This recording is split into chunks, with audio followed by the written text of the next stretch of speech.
want to thank you, first and foremost, on behalf of the Diversity, Equity, and Inclusion Committee for coming out to the October Lunch and Learn. Of course, on Hispanic Heritage Month. We're going to get right into it. I don't want to speak for any of our panelists, but I will quickly just introduce everybody. We have Christina Colon from the Franklin County Sheriff's Office. She's the Hispanic and Latina Outreach Coordinator. We have Marin Marcum, who is the State of Ohio Strategic Director for the Libra Initiative. And then on the far will be right for everybody in the audience, we have Ezra Escudero, who is the Director of Coalitions at Americans for Prosperity. But we'll get started if you guys want to say any words before we do kind of get right into the questions. No, I think we just have to kick off and say Happy Hispanic Heritage Month. Y feliz Día de la Herencia Hispana en la Corte de Franklin County. Sí.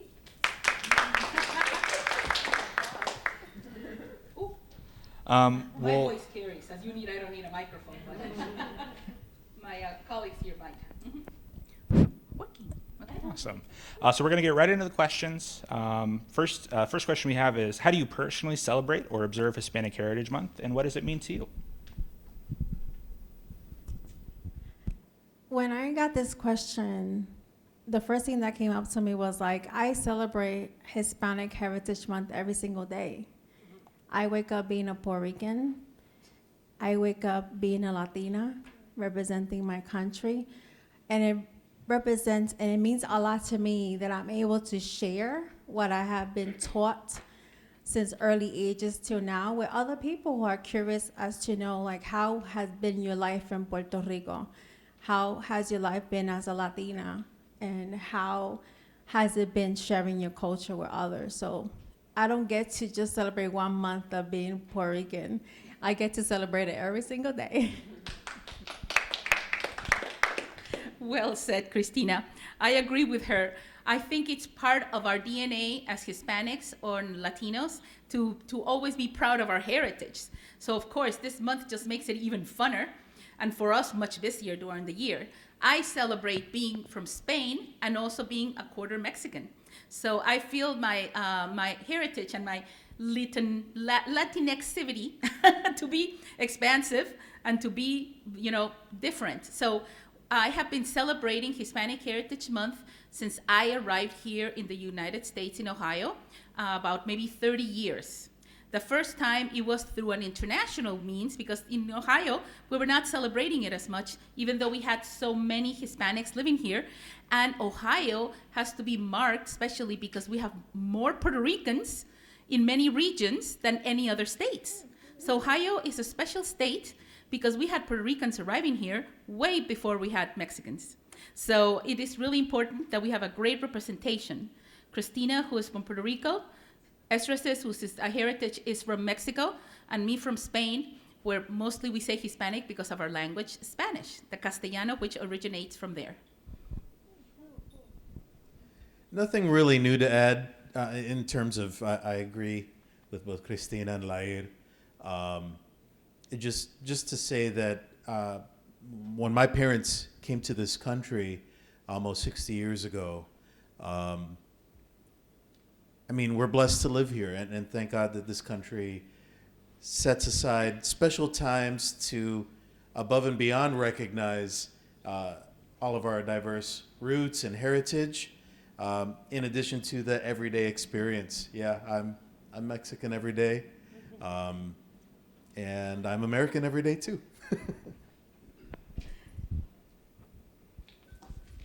Awesome. Thank you so much. The next question we have is, what are some unique aspects of Hispanic and Latino culture that you believe are underrepresented and or misunderstood in the broader public? Could you repeat the question? Yeah, not a problem. It's just, what are some unique aspects of Hispanic and or Latino culture that you feel are underrepresented or misunderstood in the broader public? I'll start this time. Probably the single biggest one I continue to see and anticipate seeing for quite some time is that we're all Latinos, Latinas, that we're all the same culture. And if you think about, from an Anglo-American perspective, how different the United States is from New Zealand, Australia, England, Scotland, Ireland, Canada even. That same kind of diversity that we see among different English-speaking countries around the world is the same kind of diversity we see among different Spanish-speaking countries. I have to remind my non-Mexican friends, it's not an insult when people assume you're Mexican. It's like an inside joke, like, oh my gosh, they think I'm Mexican. Like, and you should be so lucky. We also have a lot of fun. Usually baked goods have names in some countries that don't mean the same in different countries. So you got to be really careful about the vocabulary, fruit, and there's a few verbs we know to be careful with. But yeah, just recognizing that amongst ourselves, there are a lot of differences. There are a lot of different cultural experiences. Language is also hugely different within the context of Spanish. And then we do have the same ties, though, that connect us back to Spain in many cases. Oh, well, that's perfect. Yeah, Christina just said that. She said exactly what she was going to say. So ditto for Christina. I think that as I started speaking before about our DNAs, like Ezra just finished, he said that, we all come from the same roots from Spain, just like many of your original, from the American, peninsula, but from England and all the different English-speaking countries. In our culture, when people ask us, where are you from? We don't say Latino, Latina, Latinx, or Latin. We usually say, I'm from Argentina, I'm from Guatemala. It's the country in itself, because with the differences that we have in, it's the language is the same Spanish, but there are different vocabulary words that have been mixed with the indigenous or with the ancestors, like in Mexico with the Aztecs, the Incas, the Mayans, and like here with the American Indians. So we use some vocabulary from the American Indian vocabulary, and so do we. In Mexico, there are different words for different things. So when people say, are you Mexican or do you speak Mexican? We kind of say, oh my goodness. Exactly. Or like when they ask, somebody would ask you, do you speak American? In this case, you'll be thinking of the difference between American English and British English.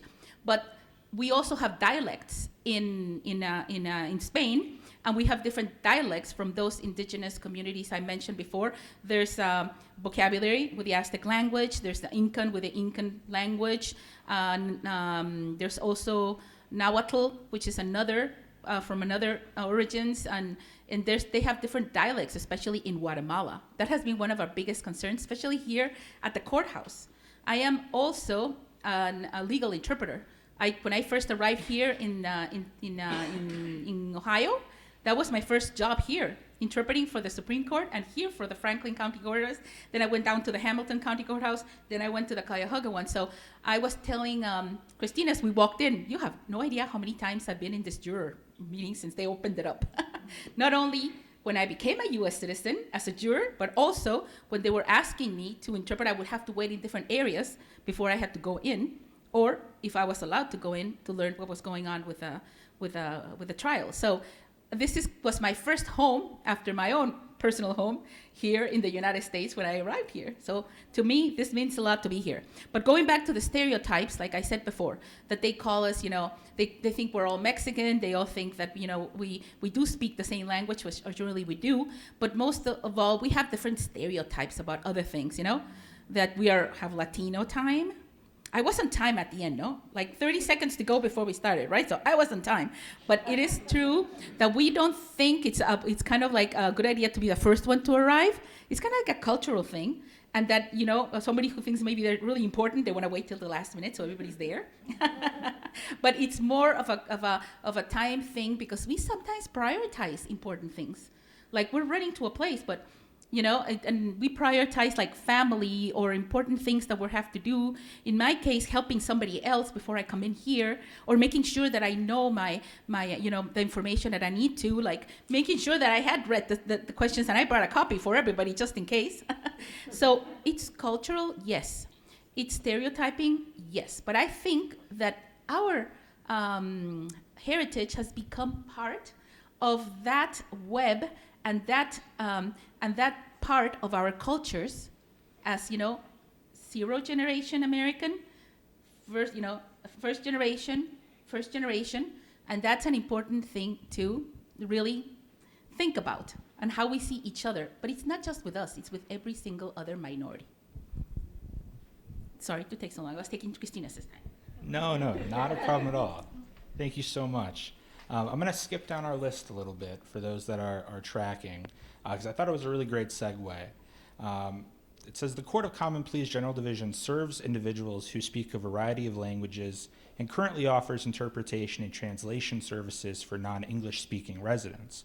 When engaging with the Hispanic and Latino community, are there any additional resources or services you believe would help the community better navigate the court process? That's a great question, because as the liaison for the sheriff office, I come in contact with a lot of individuals that have cases in the court, and they will call me and tell me, well, I got this case, but I don't know what I'm supposed to do. What is the next step? So for me, I think we can conduct more workshops into providing more information to the Latinos that don't speak the English language. What is the proceeding in the court system? The court system in Puerto Rico is different than the court system here. The court system in Mexico and Guatemala and Venezuela is all very different. So coming over here, they feel lost. They don't know who to talk to. They do feel grateful when they find somebody that speaks their language and can guide them through it. So I have come across a lot of people that way. And I'm grateful that I'm able to serve them and say, hey, I will connect you with someone that can guide you through the court proceedings and in your language, but also giving them knowledge of what are their rights here. A lot of our Latinos that come from different countries, they don't know their rights. They don't know that they have rights. I come across a lot of people calling me, I don't know what are my rights here as a U.S. citizen. Can you explain that to me, or can you guide me to somebody that can give me that information? And I'm grateful to, refer them, recommend them to a lawyer that can explain their rights in their language. So I think if we take a little bit of steps of creating more workshops and more training and education, I think we'll have people more open into knowing what's going on and where they need to go to, instead of feeling lost and feeling like they isolated because they don't speak the language or they're just from another country.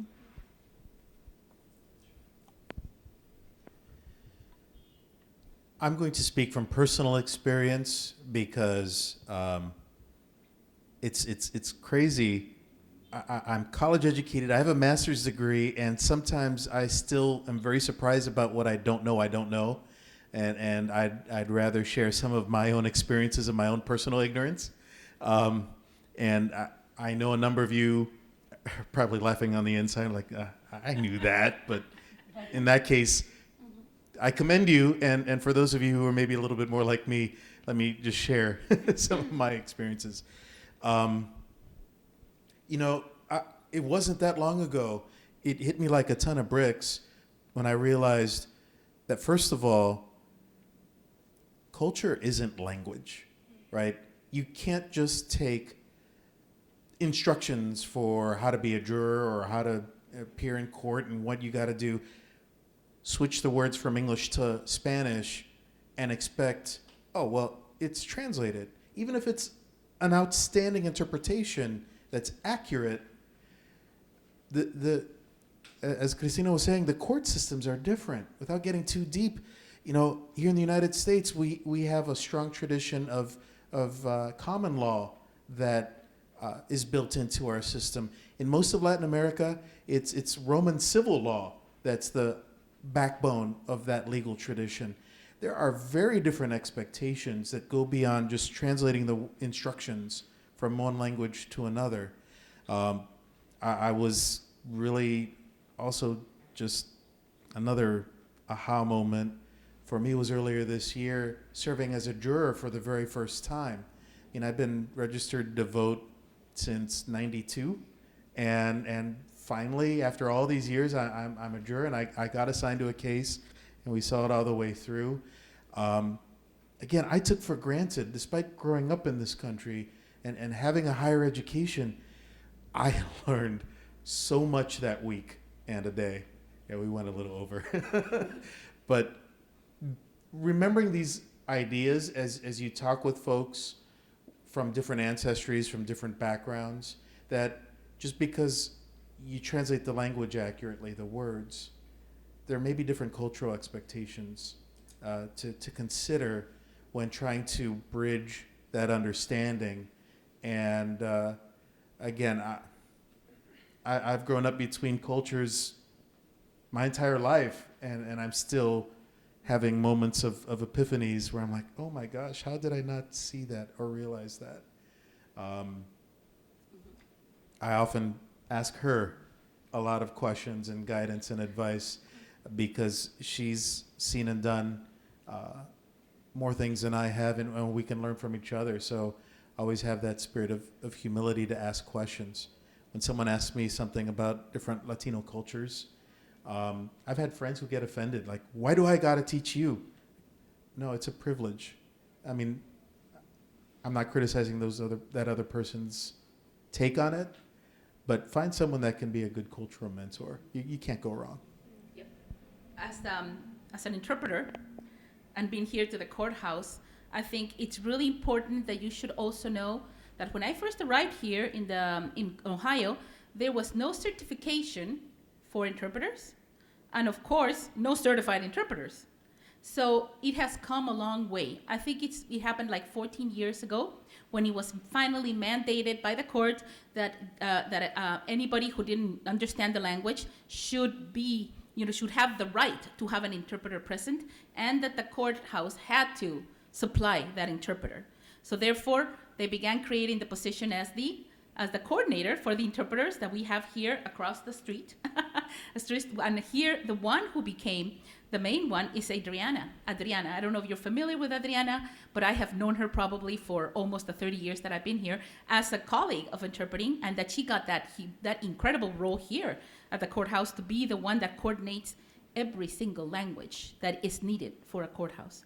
But I think that Ohio has come a long way, and that is one of the most important things. Now, when we talk about translating or interpreting, it's very important that you know that an interpreter is a live person that's interpreting a language in its best, in the best terms and the best knowledge as possible to a person. Translating is written, okay? And we do sometimes, though, written. We take, a testament, a divorce paper, and then we have to read it and translate it, and we orally have to say it. But interpreting is going back from one language to another and being able to do it. And it's not an easy task. Not for the person who needs the interpreter, because they're not used to talking. Interpreters have to interpret in the first person. That means that, somebody says, the lawyer or the judge asks us, where were you on, January 5th, 2021? You have to interpret it exactly as he said it, but when the person replies, the interpreter has to reply as if he was the person in first person. I was at my home address, etc. So it's not an easy piece, it's complicated, and not only do you have to know the legal terminology that's used there, but you also have to know that terminology of what the case is about. It could be court, traffic, it could be a crime, it could be a car accident. So you have to know terminology for guns, for sexual assault, for everything. It's not easy to become an interpreter and to feel comfortable doing it and to have an ease at doing it simultaneously, consecutively, and also reading it. But can you imagine for the person that doesn't speak the language, how nervous they are just to be accused, just to be in a courthouse, not understanding not only the language, the culture, and what's happening. So you have to take into account that cultural, incredible, and put yourself in the shoes of that person, and you have to remember to be kind, calm, and the most important thing, as an interpreter, you cannot advocate for them. You can only interpret for them. That's why we have other resources that we talked about. Resources which are incredible, and there's many places you can get resources that you can give the communities, not only our Hispanic community, all communities. Wonderful, thank you.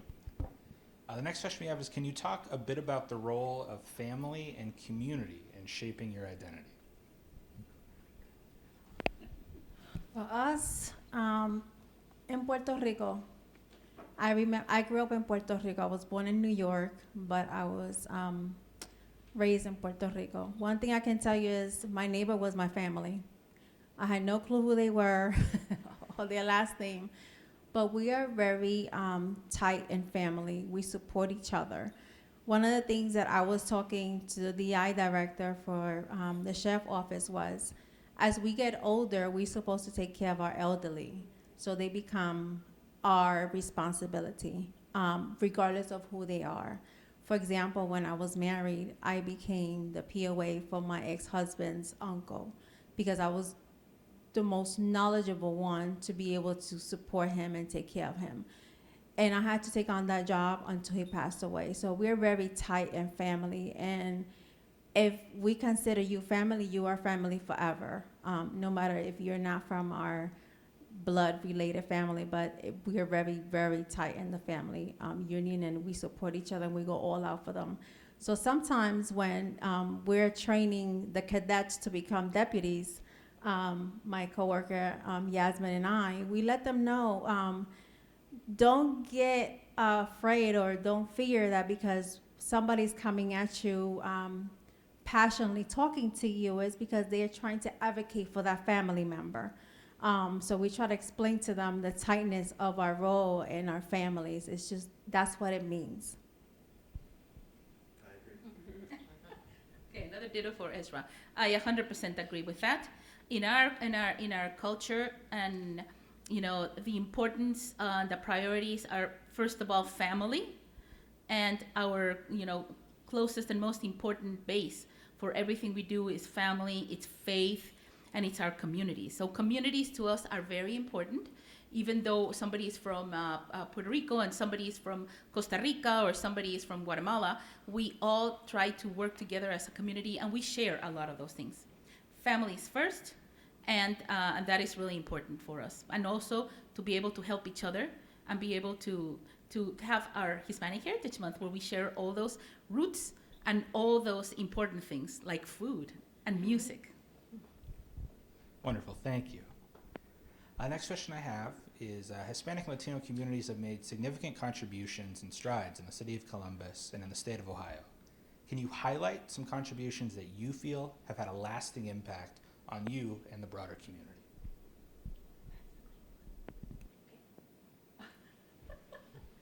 Well, the first contribution I said is that finally it was mandated that that we should need to have an interpreter for our in the courthouses. That it was mandated. That's one of the biggest let's say achievements here in Ohio.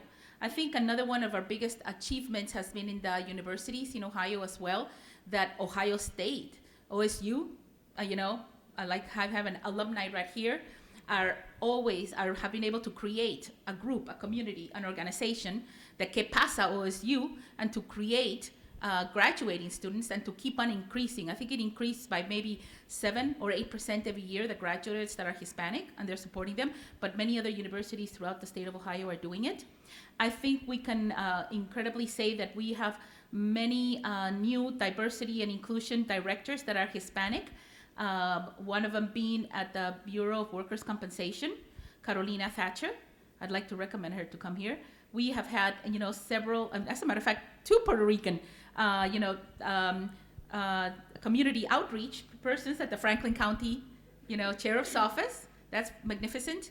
Also, with the Franklin County Sheriff's Office was the first one to create an advisory board that they did with minorities to be able to help them and how to communicate and how to work with the community. Also, that Ohio has a commission that's under the governor's office that's called the Ohio Latino Affairs Commission, Ezra being one of the executive directors from there, and that we have achieved to create a huge website. I used to work there at the Ohio Latino Affairs Commission as the community liaison director, and we created over 30 different resources for the community. That was a great achievement. And we had even more than any other states had, that people can still access them. From trusted interpreters list to trusted lawyers list a media list for the Latino community. We also had huge directories for the Columbus, community and grassroots organizations and social services and health services. Also in the Cleveland area, we had a directory that was created and all put together. It was just a lot of firsts here in the state of Ohio that we have achieved. We've had 2 Ohio state representatives from Puerto Rico. One of them was Rick Perales from the Beaver Creek, Dayton area, and also we had Dan Ramos from the Lorain area that he unfortunately passed away. And right now we have an immense, huge first. We have the first running U.S. Senate candidate for the state of Ohio that is Latino, Bernie Moreno, the first ever, and that's going to be historic. So we have a lot of great achievements, great firsts, and we continue to make strides. We have 3 big city council members, one in Pickerington, Jacqueline Rojali. We have one here in Columbus, Lourdes Barroso de Padilla, and we also have Jasmine Santana, the very first one who became city council for Cuyahoga, for the Cleveland. So we continue to make strides. We have several other important, directors throughout the state of Ohio, and I believe that we are continuing to encourage, to empower, and to be able to be proud of our community.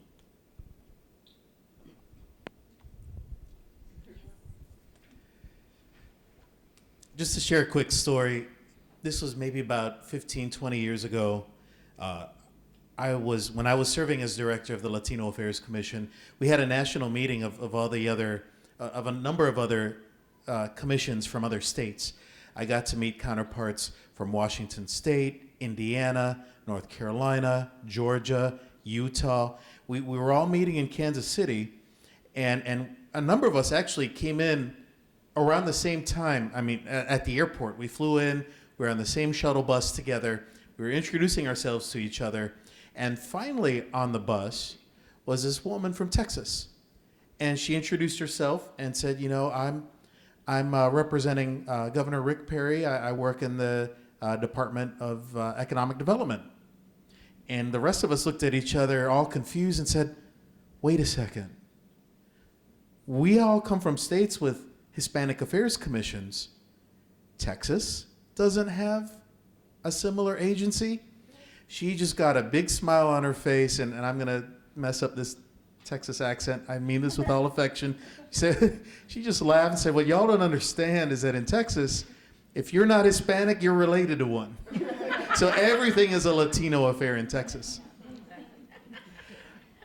I share that story to say, and this is just personal experiences and a personal point of view. I think in a broader cultural sense, what people from Latin American heritage have to offer Ohio and the United States is just a slightly different take on the same challenge that we all face, which is, oh my goodness, how do we live with diversity, with people who are different from us? How can we learn something new without losing who we are? Maybe even learn a little bit more about ourselves along the way without othering. In Latin America, we too come from all kinds of different places. We have people of African heritage from Mexico all the way down to the tip of South America, and in some places more than others, like in Brazil, in the Dominican Republic, and other places in the Caribbean, in Puerto Rico.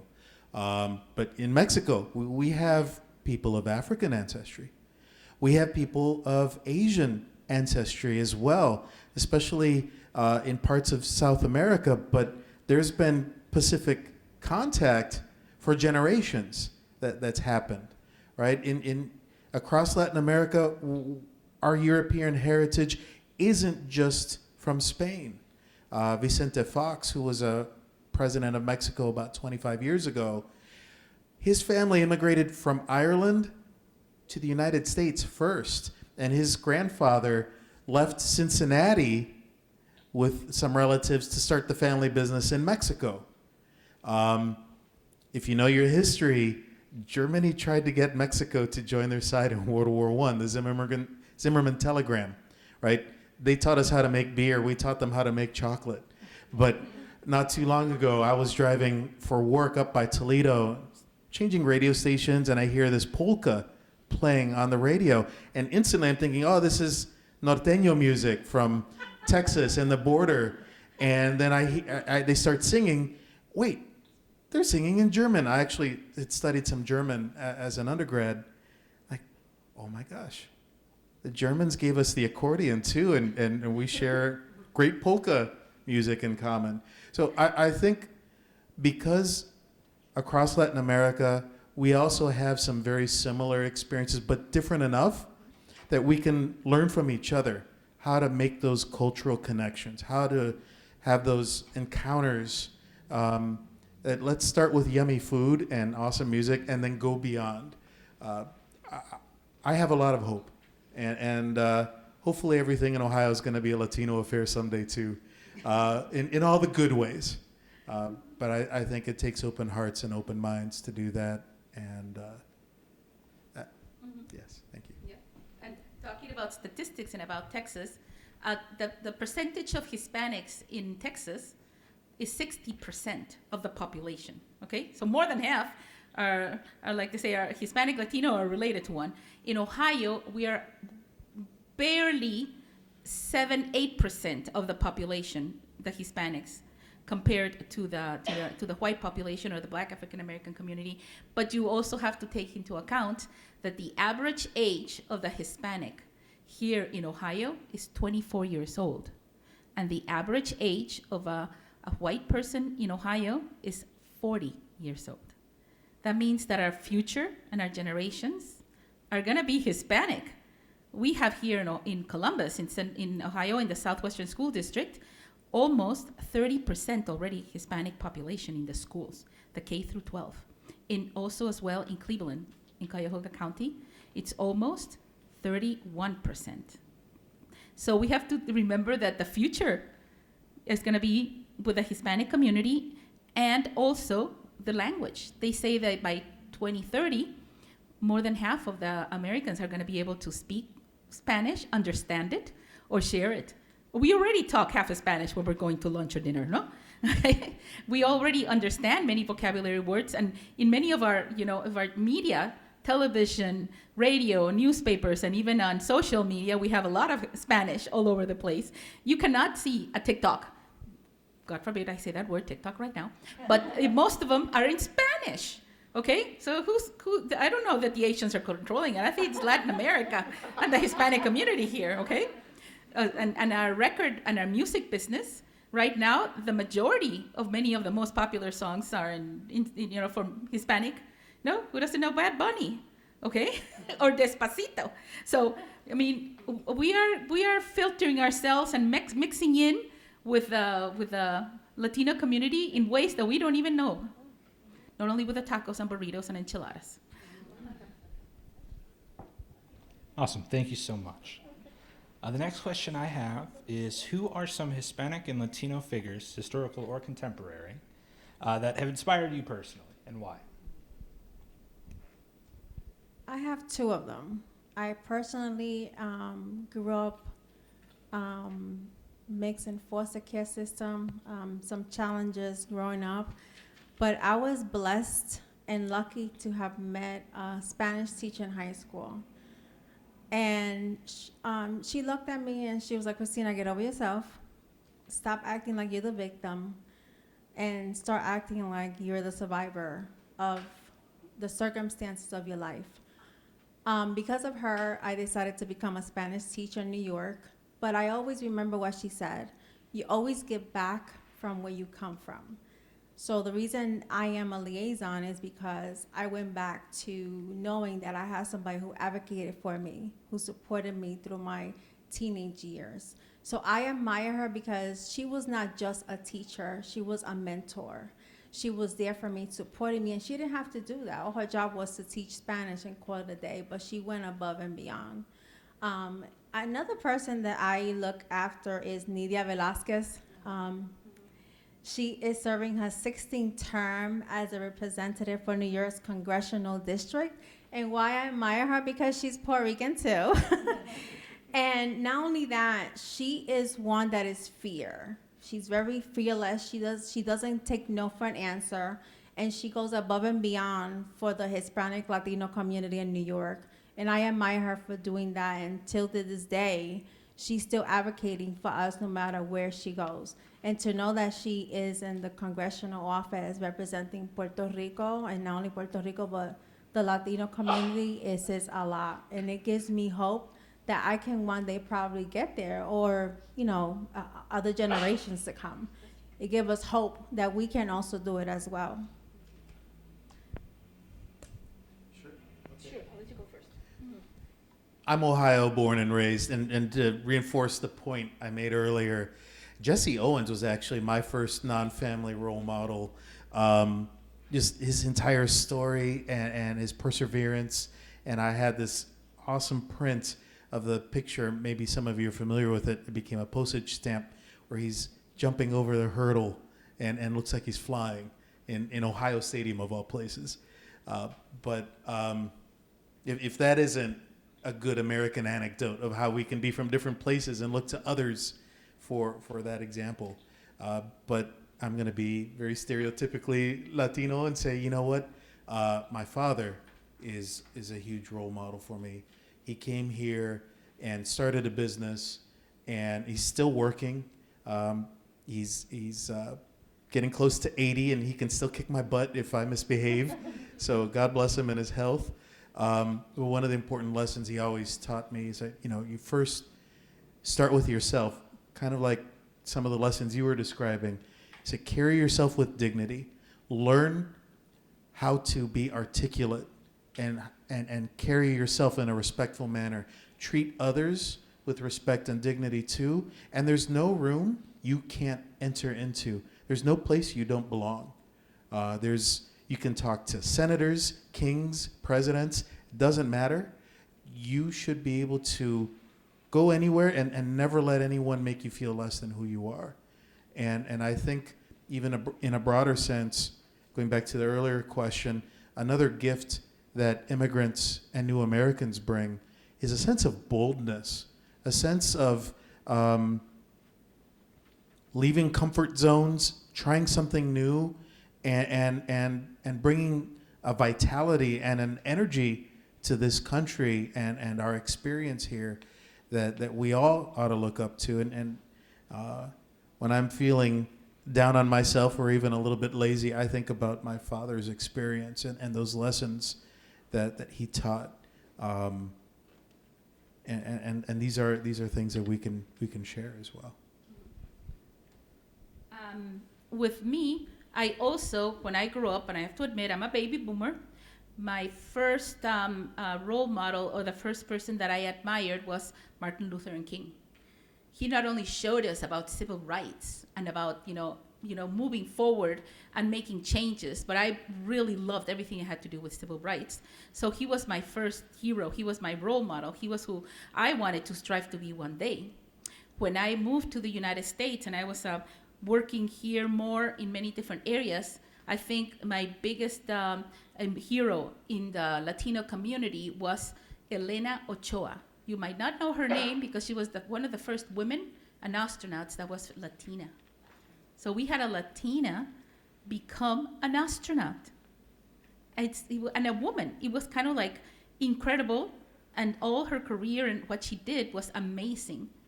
And with the cultural part, Frida Kahlo made incredible strides, and she also changed the cultural view of how we see each other. She didn't care about looks. She didn't care about what people thought of her. And even though she had a terminal illness that guided her and almost ruined her life, she continued to strive forward, and she became one of the most important Latino artists, not in the only in Latin America, but in the United States. I mean, come on. How many kids have you seen now with Halloween that are going to be dressed as Frida Kahlo? I saw lots of them last year.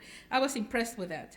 But right now, I'd like to say that there are lots of great leaders right now that I really encourage, that I really follow, that are really great role models. And as Ezra was saying, one of the biggest things that the Latino community wants to follow, to have heroes, who wants to have role models, is respect, moral values, ethics, and kindness. But most of all, somebody that empowers. And I think all of us have that in us, and in the Latino community, we can all empower each other, not only within our community of the Latinos, but also within all the minorities. We have to work together. We have to understand each other so that this state of Ohio can continue to grow in a more positive, engaging, and very multicultural way. Awesome, thank you. The next question I have is, what do you see as the most pressing challenge facing the community today, and how can we work towards addressing it?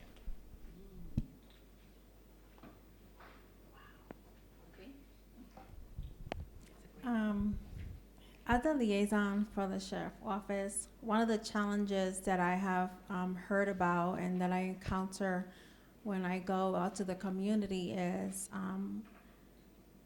people know that there's resources there for them. The Latino community know that there's resources there for them, but they fear that we're going to ask them about their legal status, right? I have many individuals that will call me and say, well, if you're going to refer me to an agency, are they going to ask me for my papers? And the first thing I tell them is no. If they see me with a deputy, they are not feeling comfortable coming next to me because they don't know if a deputy that is standing next to me is going to ask them for their legal status. So working with the sheriff office, I'm trying to change that culture and let them know we are here to support you. We're here to make sure that that your rights are not being violated, and that as a resident of here of Ohio, you will be treated as a person, as an individual, regardless of your legal status. That's the most pressing challenge that I have come across as a liaison so far, working in the community. It's just they fear, and they have a lot of challenges, but unfortunately, they are here for a reason, and they just don't want someone to look at them because they're not here with the right paperwork or they're working towards it. So that's on my view as a liaison. Connected with that, I think, especially now, we need to be very deliberate and intentional about how we distinguish between refugees, migrants, people who've come across the border illegally with good intentions, and people who've come across the border illegally with evil intentions.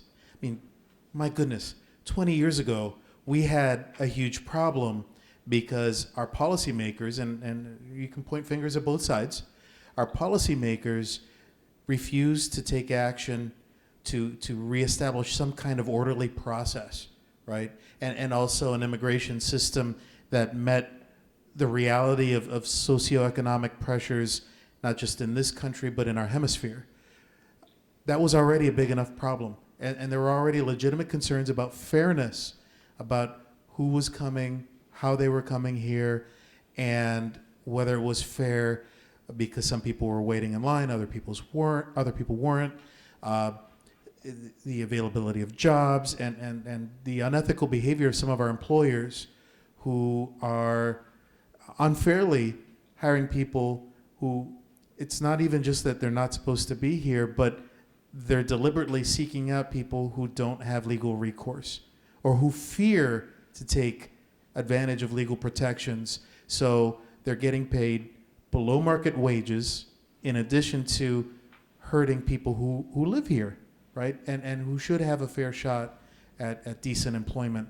There's a whole bunch of problems that were already huge 20 years ago. And what we've seen now, magnified on top of that, are we have fentanyl and other drug smugglers up at a higher level than we'd seen before. Human traffickers and the victims of human trafficking.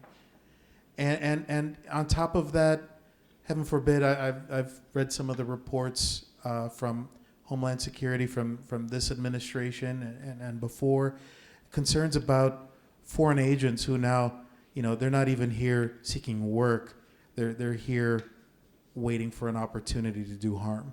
And understanding and distinguishing between some of those different populations, different challenges, and the different responses that we should expect from civil leaders, from our law enforcement system, from our court system. Stay literate with that. Stay on top of those things. I'm sure many of you are.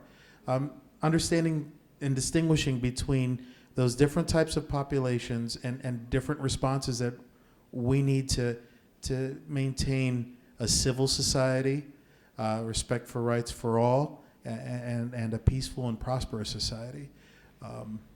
My goodness, things haven't gotten better. They've gotten way worse. Absolutely. The biggest challenges, it's under one word: immigration. We have tons of other challenges: health, education, safety, but immigration is the biggest problem that we have with our community.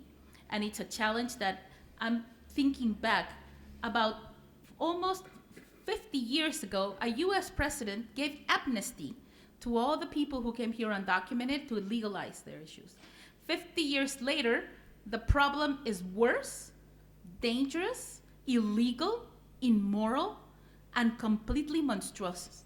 It's a monstrosity that we have with the immigration. The surge in the borders is just unbelievable, and how criminals are using our communities, not just Latino, Hispanic communities, but using other countries, Asian communities, and from African communities, to bring them in here and to use them, and what we call with the coyotes and with the camellos. I mean, that means that they bring them here and use them, and that people are willing to pay anything to cross the border, and they're paying with their lives, and that we're allowing it to be done. So immigration is just not a question if the person that you're going to see is going to be undocumented or illegal. What's the name? What's the right word? No, it goes deeper down, not only through our borders, but they come in through the air. They come in through buses, through boats, through everywhere. And we need to help our communities be more engaged, informed, educated, like Christina was saying, and to also become aware of that fact. It can only be solved if our U.S. government can help to stop that surge on the border, have safe borders with more, immigration officers, people, and also to not encourage it so that people can start learning and getting educated. So I think that's one of the most important things and the biggest challenges we have right now. Awesome. Next question I have is, how can non-Hispanic allies support the community, both during Hispanic Heritage Month, but also throughout the year? All right, I'll start.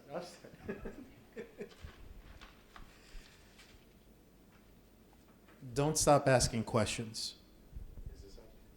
Yeah, okay. Don't stop asking questions. Stay curious. Learn about some of the different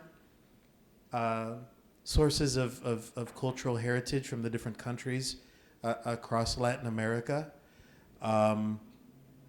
And hopefully you'll find people like us willing to be your guide, willing to show you around, and along the way teach us a few things here and there too.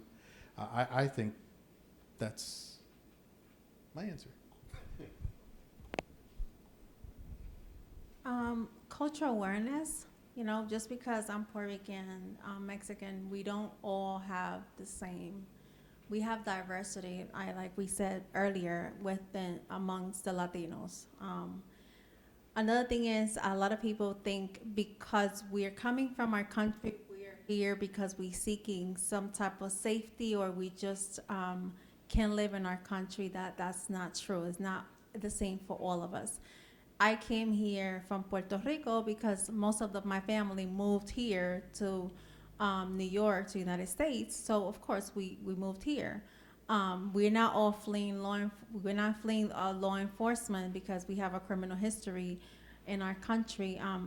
Recognizing that we all are educated as well, regardless of the degree that we have in our countries. One of the things that I have come across as a liaison is I have met people who have a doctorate, who have a master's degree in their country, and unfortunately they cannot exercise the practices here because of the language. They have to restart all over again. And I'm trying to change that. I'm trying to see if maybe with some training, and workshops or whatever the case may be, they can practice their careers here, because it's a shame they come here and they have spent so much time getting educated in their country, and then they come here and they cannot exercise that. Giving them the right to be able to exercise it properly here, but acknowledging that they also have a level of degree. We all are educated, and we also want to be acknowledged and not discriminated against because we have an accent. I have a thick accent sometimes, and I'm very proud of it. And that doesn't mean that I'm not educated. It means that I just speak differently. And some words I cannot probably pronounce, and that's okay. I'm learning. And being open to getting to know us, just as we are open to getting to know other cultures as well. I'm still learning other cultures. I don't know it all. When I became a Spanish teacher and I had to teach Spanish, one of the things that my principal said was, you're not talking about just Puerto Rico, right? I'm like, no, I'm not going to, but it was making me aware that I have to teach my students about the different cultures that exist in different Latin countries. It's not just Puerto Rico, but every single one of them become one. So that's what I would like to share. Awesome, Christina. Okay. So, I've been here for 30 years, but we also moved here to the United States when I was very little. And my first point of entry to the United States was Puerto Rico. We lived in Puerto Rico for about 5 years. And from Puerto Rico, we went to Minnesota. Huge change, not only from paradise to a cold, endless winters. And when we arrived in Minnesota, I was only 5 years old. And I remember that we had people lined up outside of our door bearing gifts. They called it housewarming gifts. This was in January, and they were coming through the snow with cookies and cakes and things. And my mom said, well, maybe they think we're hungry. We don't know how to cook.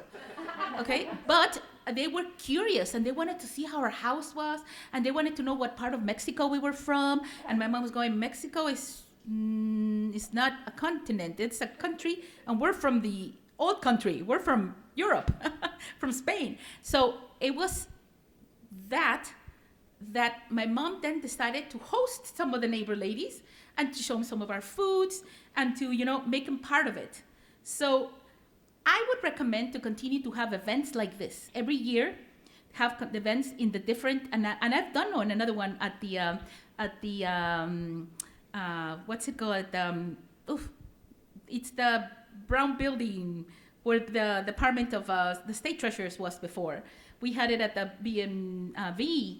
We had it at the Ohio Department of Transportation. We've had it in other places for the state of Ohio when I worked for the state of Ohio. But continue to have roundtables and continue educating not only ourselves, but our networks, our people around us. Volunteer, encourage cultural diversity. Become more aware of what's going on, and if people need help or they want to be able to speak up and be able to continue to ask questions and become involved. Be open-minded. Don't just complain about the problem or complain about the diversity or that they don't understand our culture or language. Be the solution and become more involved. Awesome. The next question I have is, in your work, how do you advocate for the needs of the community, and what advice would you give to others looking to do the same?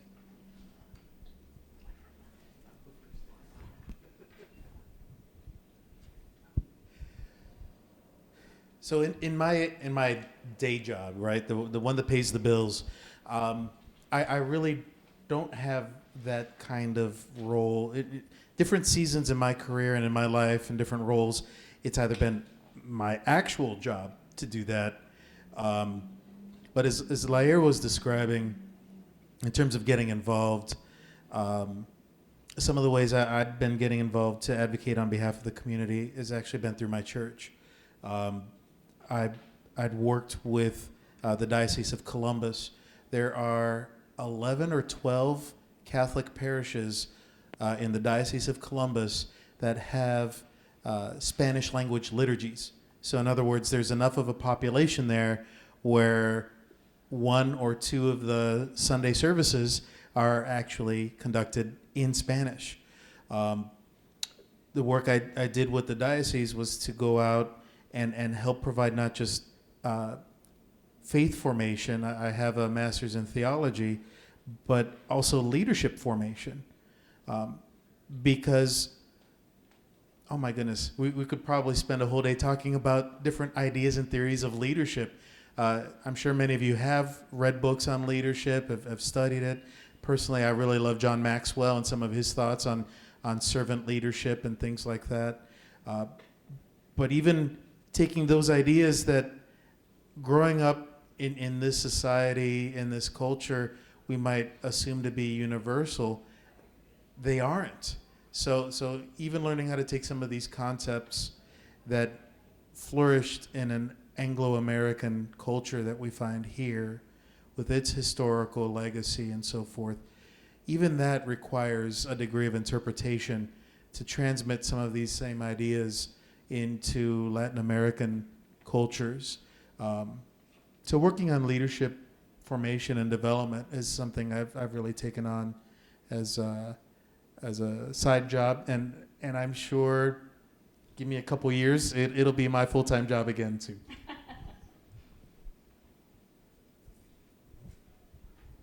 I advocate every single day for the Latino community as a liaison, not only for the Latino community, but anyone who needs support in any way possible, the minority. Being their voice, some people cannot speak up for themselves, and I take this role because I want to be their voice. I want to acknowledge their needs. I want to acknowledge that they are heard, that they are listened to, and making that connection and making sure that they feel that they belong here. I don't know if you all know, but when you're talking about the Latinos, a lot of us don't feel like we belong. It takes a minute for us to feel like, okay, I belong here. This is my place where I need to be. So understanding that whatever situation they're going through, I'm not going to judge you. I don't care what you have done. I don't care about the crime that you have committed. You're still a human being, and you do have a right as a person, right, to be heard and to be listened to and to be acknowledged. So I advocate every single day for every single person that I come across with, no matter their religion, no matter their ethnicity, their background, their culture. I'm not just here for the Latino community. I'm here for any community that needs us to advocate for them. I love that, Christina. As well as Christina, I advocate every single minute, second, and from the pores of my skin since I arrived here in the state of Ohio. As the ex-community liaison for the state of Ohio, for the Ohio Latino Affairs Commission, I had to advocate for every single Hispanic that was here at that time. When I started at the commission, we were about maybe 400,000 here in the state of Ohio. And when I left, we were almost 750,000 in the state of Ohio. So it more than doubled. And as the state director for the largest Hispanic organization in the United States, the Libre Initiative, that's what we do year round. One of my favorite parts of the Libre Initiative is our Libre Institute. In the Libre Institute, we have a grassroots leadership trainings where we help our communities, not only with ESL classes, citizenship classes, but we also have the leadership training so we can help our communities become that empowered, engaged, and educated leader to become part of the solution on boards, on commissions, as legislators, to be the voice, to become elected, to be part of those boards that can make changes, that can really do something for our communities. And I think that's the best way to advocate. I used to sit in 6 boards. Now I'm down to 3. I am the vice president for the Columbus Hispanic Chamber, where I have been part of it for over 20 years. And we have, in the state of Ohio, we have helped with the other Hispanic chambers, and we have over 20,000 Hispanic businesses now in the state of Ohio. And the fastest growing entrepreneurs from the Latino community are its women. The Latina women are creating more than 60% of those new businesses and new opportunities in the state of Ohio. I sit on the Southwestern School Board, which is the second largest with Hispanic population, where we are striving to make our communities go to college. We have built over 500 scholarships that continue to increase for our students to go to college and higher education as needed. So that's how you can collaborate, sitting on boards, making changes, running for office. I know this is a bad time of the season to talk about that because it's a presidential year, and it's probably sick and tired of people knocking at your doors, making you phone calls, sending you texts, and on top of it, having to listen to it on TV all day long. So I know it's a hard time, but we know that the only changes that we can make is by becoming the persons that can make those changes. So advocate actively until, I'm gonna do it until the day I die. Thank you. Awesome, thank you. The next question I have is similar to the last one, but instead of on a personal level, how can institutions work to better support and celebrate Hispanic and Latino diversity and inclusion?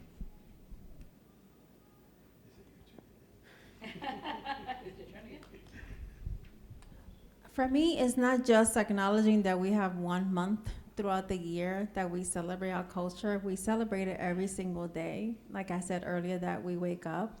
It's providing more opportunities for the Latinos and the agencies that we have.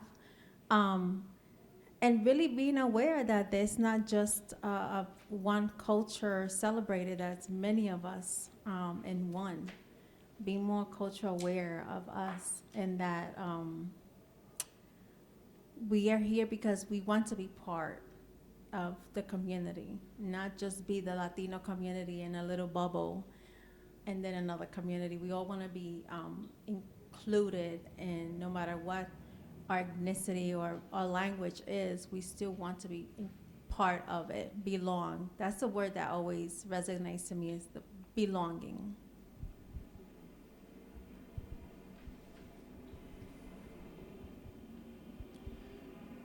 Another story about my adventures in overcoming my own ignorance. Over the last couple of years, I've been really blessed to start not just in dialogue, but also working in some community development projects with members of the Somali community here in Central Ohio. And part of it is involved recognizing some of the differences that we have in terms of even religion and faith, and highlighting myself. There was a point where I realized, okay, I'm working with folks who are Muslim. They don't expect me to become Muslim. I can stay Christian and not hide it and not be shy about it and put it away. Just be who you are. And I think how that experience can translate at the institutional level. It's a great sign. Again, we both worked at the Latino Affairs Commission. It's a great sign that efforts and programs and offices and even staff exist to go meet people where they are. But it can also be quite condescending to just leave them there, right? Or to expect that everything has to be, heaven forbid, that, what do you call it, the racism of lower expectations, and part of it's completing that journey. Yes, it's good. It's good, and it's important that we make efforts to meet people where they are. But along the way, let's also teach them, hey, by the way, here's who we are, right? The United States, we have roots in from all over the planet, and some of our own history and things like that, good and bad. Let's acknowledge it, and let's make sure that we're being who we are as well. And when you take someone who doesn't know how a certain system works or a certain institution works, and you meet them where they are, great, that's a good first step. But then you also teach them, well, here's how things are done here, right? Here's how our systems work. They're not worse off for it. They're better off for it, because now they possess the knowledge they had from their own origin, and now they know how things work here too, right? And that's called mutual benefit, right? We also, by the process of ourselves going out and meeting people where they are, we're learning something new about them. Both sides come out with greater knowledge, greater insights, greater experiences, and hopefully that can then multiply out as now we have someone who knows how to navigate in both systems. We can open more doors for more people. So I think that's one of the ways that institutions can respond, meet people where they are, but let's also not be afraid to be who we are, and share, have a knowledge sharing encounter that works both ways. I'm going to be just brief because I know you probably are wanting to get back to work. I'm sure you want to, or lunch, or what's coming next. But I think that the most empowerment and uplifting things that we can do here, that we can hope for and strive for, is to be acknowledged, to be respected, and to be also organically considered at the table. That is, it's a normal thing. Just like it is to have a Black African American, an Asian American, an American Indian to be at the table, to have Hispanic Ohioans at the table as a regular, normal, typical thing, so that we can have more empowerment and be professionals and to continue to grow this great state of Ohio. Thank you. Awesome, thank you. I think we got into the last question there, so I will offer. The last question is just, as we look towards the future, what changes or initiatives would you like to see to further uplift and empower the community? Is there anything that either one of you would like to add? Are there any questions from anybody in the audience? No? I don't have a question. I have a comment to make. I'm so happy for you that you can celebrate your culture. My father came to this country in between the world wars as a child with his family, and when they came to America, they were told, "You're Americans now." You set that aside, and they all stopped speaking Dutch. They came from Holland. It was my grandparents, and then my dad and his 5 siblings, and they left that all behind. And so as a grandchild and as a child to someone who was born in another country, I was never exposed to any of that culture. So I'm so happy for you that your culture stuck, and that you were able to celebrate it, and that nobody tried to just indoctrinate you into, now you're an American, you stop all that. So I'm happy we're here. I'm happy, and I'm so happy to hear you say, I celebrate my heritage every single day. Thank you. Yeah, I'm sorry to hear about that experience. We've praised Texas, and I'm going to pick on Texas a little bit, especially places in the United States that used to be Mexico. I've got friends my age who had that same experience where it was actually illegal to teach Spanish in schools in Texas, just for current generations. So that experience isn't foreign to many of us as well. But thank you for that. I agree, and I'm sorry, but I'm sure that you can, when they talk to you about your heritage, you say, you know, and you can talk a little bit about it, and maybe you can make the change with the next generations. I just wanted to share a personal story. Well, I'm pretty sure we all can relate. But one of the things for us is when you are growing up with grandparents, they do not want you to speak English in the home. I grew up where the minute you walked in the house, you're talking in Spanish. You talk English outside. And the reason why I respect that is because I'm able to appreciate my culture, my language, and I was able to now give that back to my children. You know, my son, I have two of them, one is 7, he's autistic, nonverbal.